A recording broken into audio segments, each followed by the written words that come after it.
Hey everybody, got another video here for you. Just wanted to show you the results of some experiments right quick. First up is using Keda wood dye to reproduce like vintage Gibson and Fender type colors on a body. And this is the results from my Flying V. I used up pretty much every spot I had available trying to run tests. This is actually like 30% brown and 70% yellow, right around there. Or it's 60-40 or 30-70 or in between the two, more or less. And this is the kind of result I got on the body. And hold on a second, I'll grab the neck. Okay, here's the neck here. Slightly yellower due to the type of wood. So this is what it looks like on maple. This is both the same 60-40, 70-30 mix, whatever.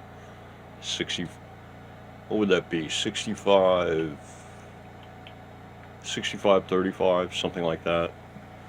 So yeah, this is what it looks like on maple. I don't know what the body of this kit, what type of wood it uses.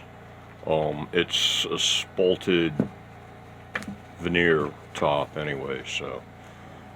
But anyway, yeah, so that's what the yellow, what the vintage stuff looks like with the Keda wood dye.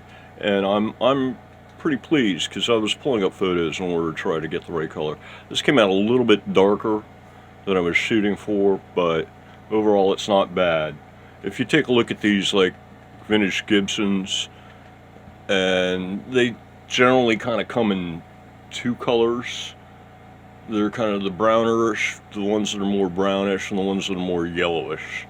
And they're all either supposed to be yellow or brown or natural, but they all tend to look either kind of brown or kind of yellow, depending on, you know, what the finish is and what the wood is. So, but yeah, that kind of a ratio of those two colors in a Keda seems to get you pretty good results. And obviously, you know, if you've got matching wood to do sufficient testing, you can get probably any shade you want in that kind of a hue. So, and then the other thing that I want to show you with these pieces is this is the result of 3 coats of this basically hand rubbed poly finish.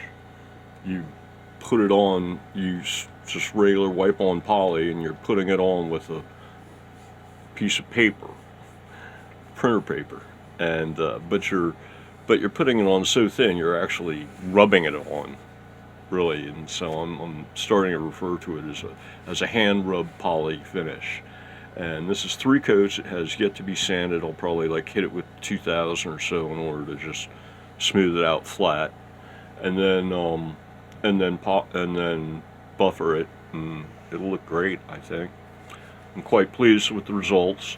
It got I'd, you know, wipe on one coat and then wait 24 hours and then get the next coat. And this is after 3 coats. I think I'm going to let it cure now for a few days. It's been rather cool and it's always humid here, so that always increases my drying time. So I'll let this cure for a few days and then I'll go ahead and sand and polish.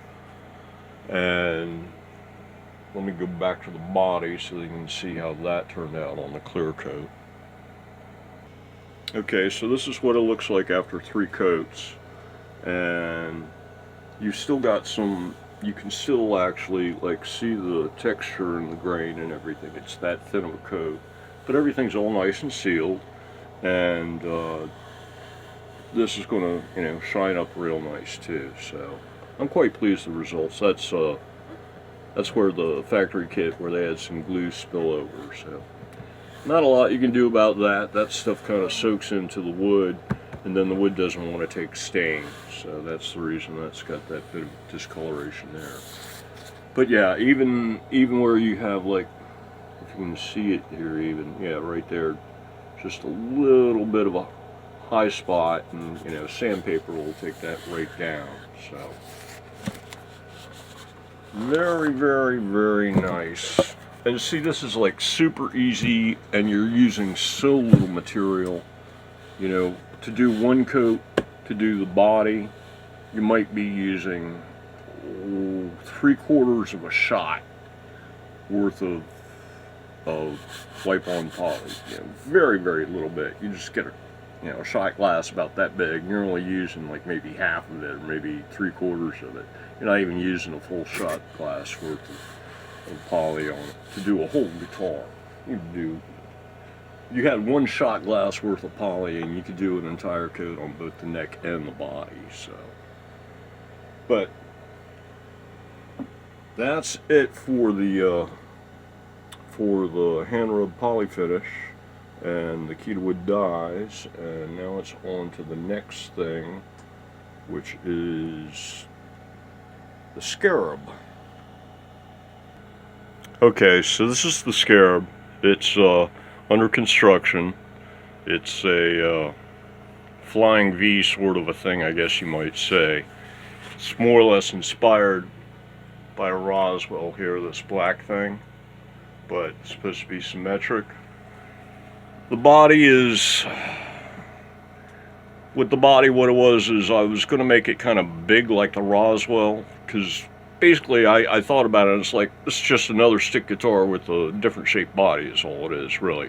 But this one actually is going to have some, it's going to be set up specially as like a metal shredder thing. I'll get to that. With the body, what it turned out was I was going to make it kind of bigger like the Roswell, but in order to get your leg cut out at the right space, I was ending up having to make a big leg cutout for it, actually, and it kind of ruined the whole effect, and it would have really thinned out this portion of that horn. So I went with a slightly thinner body that gets the job done. And this is going to get the single swing bar on it. It's going to get it's getting a Steinberger. That's just spare parts. That's not the actual one it's getting. And the nut up the top and the Steinberger nut. For the pickup, I was going to go with some kind of like a Death Bucker or some kind of really Seymour Duncan metal thingy or metal zone or something like that. But I was checking the specs, and it turns out that these high output quad rails are right up there. And so it's going to get a high output quad rail, and then it's going to get a 1 meg on-off volume control, so that when you turn it all the way up, it'll switch off, and it'll essentially be like a blast switch when your volume's all the way up. And then a jack and no tone control. And I was originally going to do it all in like a satin black paint or a flat black paint, but now I think I'm going to do it in a black stain instead. And because I like stained guitars better than I like painted guitars. I like them both, but if you can do a stain, it usually makes a guitar look even cooler. So I'm going to do this in a stain, and it's getting all black hardware. And I've got all the parts for it already. But the new experimental thing on this, which is a success, is I was going to do the triple tube carbon fiber neck on this one, but I decided that I'm going to go ahead and build the entire carbon fiber neck and body guitar. And that's also coming up in this episode. And so for this one, I was like, okay, I'm going to do a wood neck, but I can test the new type of heel joint where it's where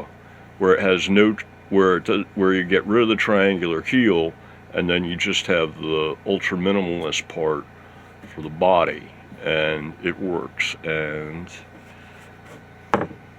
there it is. So as you see, the trapezoid profile now extends the full length of the neck all the way to the end. It's a trapezoid the whole way. There's no triangular heel joint here anymore. So the heel joint is essentially more or less gone away, except for this little bit right in the middle. and then you've got this tongue sticking out of the back of the body, and this looks like it's going to be plenty beefy enough so that I won't get into issues with it bending when I put it under tension. So that's good news. And see, this is done with 3/4 ply too, so solid wood would be definitely no issue. And the whole neck has been thinned 20 millimeters the entire length, and all planed down, and the heel was all planed off, and the whole thing was profiled. And then right at the end, it transitions from, like, right around the nut, it's trapezoid all the way up to about here, and then it transitions to a round in order to match the Steinberger nut, which is round at the bottom.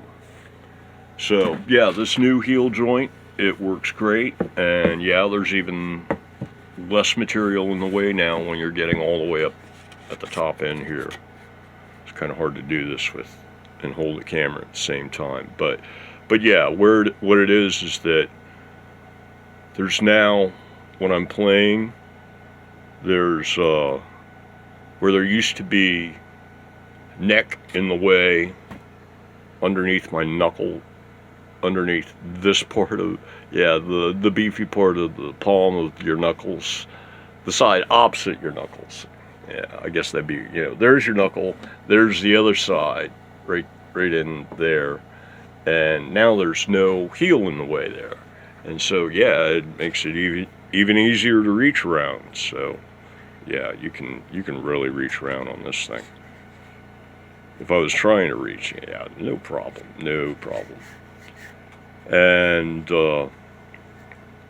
this here, now I haven't countersunk the screws yet, and that's probably going to take care of it. Right now it's already feeling smooth, so.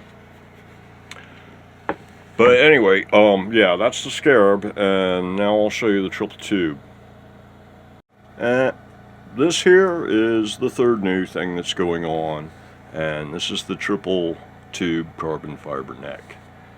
And it just came out of the glue up shop yesterday, and it's all done, and it works just fine, and it's flat as a pancake. Put a straight edge on it already, and it's way strong, oh my god.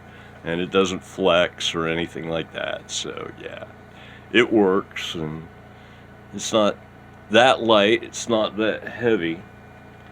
I don't have another neck to really compare it to, another no head offhand. I could take the head off of the Scarab, but I mean the neck off the Scarab to compare. But yeah, so it's all done, no truss rod. It'll get a wood insert at this end, and then the Steinberger nut will just screw into the wood insert with a single screw. And then at this end, I'm going to do the carbon fiber body as well, and it's basically going to be carbon fiber X13 kind of a thing. And there'll be 2 carbon fiber rods right here coming up to, you know, wherever, somewhere about here, and there'll be 1 machine screw going in this way, and then the second one going through the other body tube this way, and that's how the neck gets secured to the body. And that way you can actually still put shims in too. So that's the plan, and that's all the new experimental results that seemed worthy of filming and posting. So probably the next thing I'll have to show is the flying V will be done soon, and the Scarab will be done soon, and this thing will probably be done eventually. Might take me a few weeks. I'll do the other two first, so most likely, but yeah. So as far as that goes, the on-off switch thing on the 1 meg pot for the Scarab is a new idea, and Well, at least new for me. I'm sure somebody's done it before. The trying to think if there's any more like experimental stuff coming up. The body itself for this is somewhat of an experiment, but this is a proven technology, gluing this stuff together, so it shouldn't be a big issue. And yeah, that would be about it, I would say. Assuming that, actually I've already used that kind of screw method for attaching carbon fiber necks on previous ones, like that one up there on the right next to the Heineken boxes. So that's not anything new either. So I guess the body on the carbon fiber and the 1 meg pot circuit on the Scarab will be the next experimental results to report. And other than that, when these 3 builds are completed. And until then, I guess that's going to do it for now. Everybody, have a good one. Go make some sawdust.